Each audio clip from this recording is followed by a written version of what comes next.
Seorang penggemar Juventus yang diduga telah meneriakkan penghinaan rasis kepada kiper AC Milan Maignan akhir pekan lalu telah diidentifikasi dan dilaporkan ke polisi.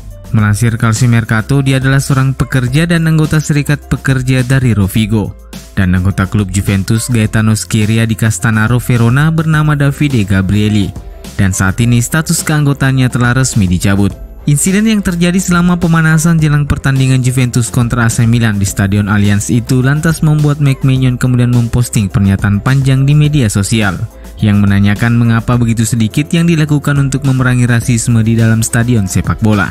Dan setelah berbagai penyelidikan dilakukan, sang pelaku akhirnya berhasil diidentifikasi. Juventus juga telah memberikan pernyataan bahwa pihak klub tidak pernah memberikan toleransi kepada para penggemar mereka yang melakukan pelecehan rasis, dan oleh sebab itu mereka telah memutuskan larangan masuk ke stadion dalam jangka panjang kepada pendukungnya yang melanggar tersebut. Sementara itu, Sempre Milan melaporkan bahwa dalam wawancara eksklusifnya dengan sebuah media lokal di Italia, sang pelaku secara terbuka meminta maaf atas tindakannya tersebut. Akan tetapi ia mengakui bahwa dirinya pada saat itu tengah berada dalam pengaruh alkohol. "Saya membuat kesalahan dan saya minta maaf. Saya berperilaku seperti orang bodoh. Saya minum terlalu banyak bir dan saya kehilangan akal di stadion. Saya melakukan kesalahan bodoh. Saya akan bertanggung jawab dan ingin menemui sang kiper buat meminta maaf secara pribadi," tutur pelaku seperti dikutip dari Sempre Milan. Hakan Çalhanoğlu memberikan klaim berani dengan mengaku bahwa tak pernah punya masalah dengan AC Milan. Dia bahkan bakal tetap melakukan selebrasi andai bisa membobol gawang mantan klubnya itu. Çalhanoğlu hengkang ke Inter Milan dari AC Milan pada musim panas tahun ini dengan status bebas transfer. Kepindahan ini bisa dikatakan sangat mengejutkan karena Nerazzurri adalah rival abadi AC Milan. Berbicara dalam sebuah wawancara dengan El Corriere dello Sport, Çalhanoğlu mengungkapkan reaksi para fans Milan ketika saling bertemu di sekitar kota. Pria asal Turki itu mengaku pertemuan berjalan dengan baik. "Saya sudah bertemu banyak fans Milan karena saya sering pergi makan bersama keluarga di restoran.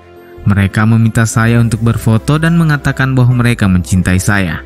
Saya tidak punya masalah dengan siapapun di Milan dan saya masih berhubungan dengan mantan rekan setim saya," kata pria 27 tahun itu. Milan dan Inter akan bertemu dalam Derby della Madonnina pada 11 November 2021 dan 6 Februari 2022. Çalhanoğlu tak keberatan jika harus merayakan gol untuk Inter saat merobek gawang Milan. "Derby di Milan itu unik dan sangat menarik. Para bek Milan mengenal saya sebaik saya mengenal mereka. Itu tidak akan menjadi keuntungan, saya harus banyak bekerja. Apakah saya akan melakukan selebrasi jika terjadi gol? Jika itu terjadi, aku akan melakukannya seperti biasa."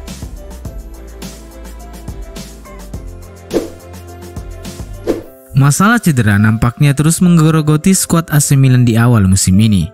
Setelah Alessandro Prisari yang dipastikan akan absen setidaknya 3 bulan ke depan karena baru saja menjalani operasi lutut, masalah cedera lain kembali datang dan kini menimpa Alessandro Florenzi.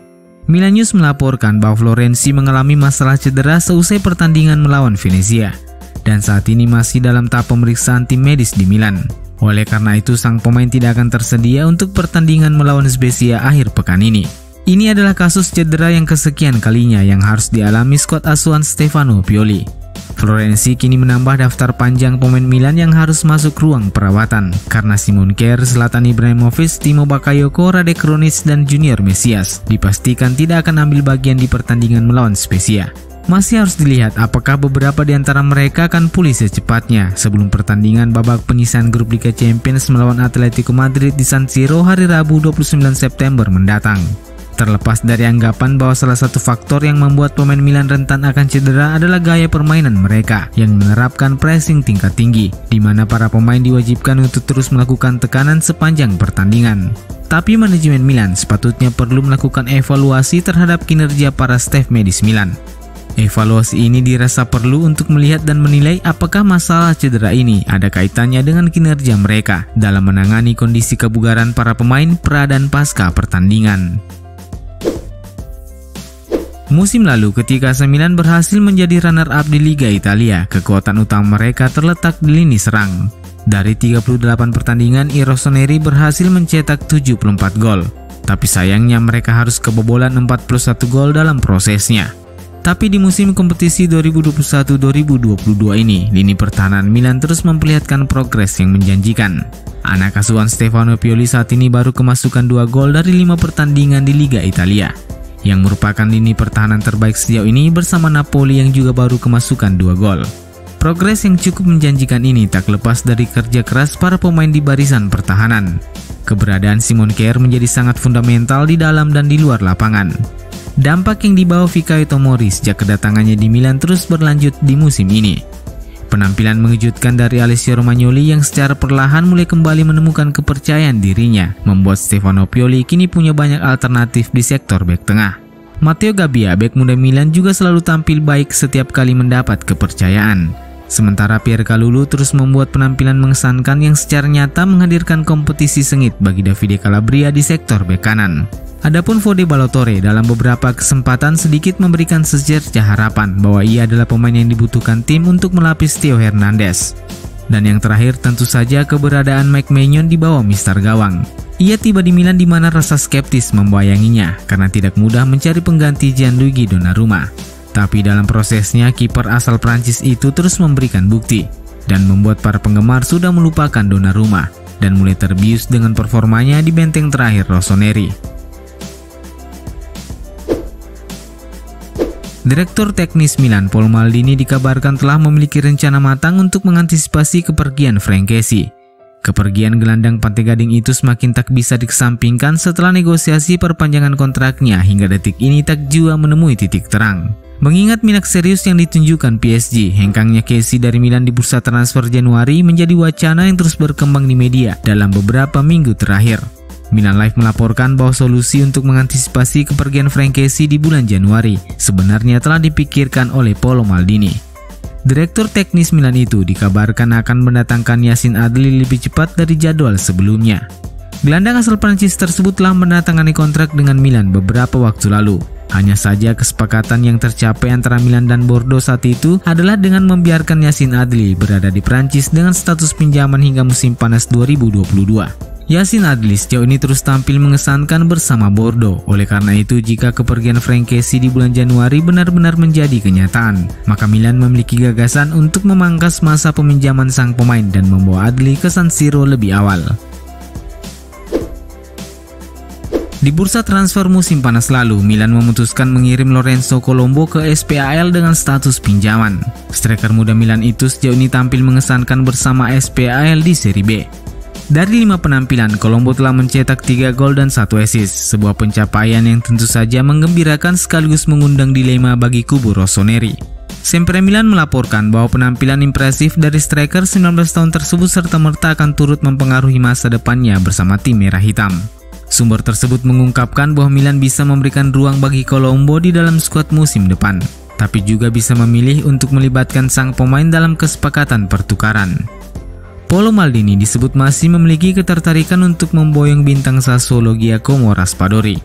Tapi bandrol yang diminta pihak Nero Verdi berada di kisaran 25 juta euro. Selain itu, Milan juga harus bersaing dengan Inter dan Juventus yang juga memiliki minat yang serius terhadap Raspadori. Oleh karena itu, memasukkan Colombo ke dalam kesepakatan pertukaran setidaknya bisa menurunkan 9 juta euro dari harga total Raspadori. Tapi terlepas dari itu, sumber tersebut menambahkan bahwa gagasan untuk mempertahankan Lorenzo Colombo sebenarnya dipandang sebagai pilihan yang lebih bijaksana karena sang pemain adalah aset berharga bagi Milan. Dan upaya Milan untuk mendatangkan Raspadori bisa dilakukan dengan cara lain tanpa memasukkan Colombo dalam kesepakatan. AC Milan dikabarkan menjadi salah satu dari sederet klub yang memiliki minat untuk merekrut bintang muda FC Dallas Riccardo Pepi. Pemain yang berposisi sebagai penyerang tengah tersebut saat ini telah menarik atensi dari sejumlah klub di daratan Eropa, dari Italia, Jerman hingga Inggris. Laporan Netizen seperti dikutip dari Sempre Milan melaporkan bahwa Pepi bisa menjadi pemain terbaru yang meninggalkan Texas menuju Eropa, mengikuti jejak Weston McKennie, Chris Richards, Reggie Cannon, dan Brian Reynolds. Riccardo Pepi saat ini masih berusia 18 tahun tapi sudah membukukan 12 gol dari 24 penampilannya bersama FC Dallas di MLS. Ia juga sudah mendapat panggilan pertamanya di timnas Amerika Serikat. Pada laga debutnya, ia berhasil mencetak 1 gol dan 2 assist untuk membantu Amerika Serikat mengalahkan Honduras 4-1 bulan September lalu. Akun MLS Transfer di Twitter mengkonfirmasi bahwa dari sejumlah klub yang tertarik memboyong sang pemain, Bologna, Bayern Munich, dan AC Milan adalah 3 klub yang memiliki minat paling serius. AC Milan resmi merilis 22 pemain yang akan dibawa Stefano Pioli untuk melakoni laga tandang melawan Spezia di Giornata ke-6 Liga Italia akhir pekan ini. Dari 22 pemain tersebut, Pioli kembali memasukkan nama Olivier Giroud dan Davide Calabria yang sebelumnya absen di laga terakhir melawan Venezia. Pemain lain seperti Ibrahimovic, Rade Krunic, Bakayoko, dan Junior Mesias masih harus absen di laga ini. Dan berikut ini daftar selengkapnya.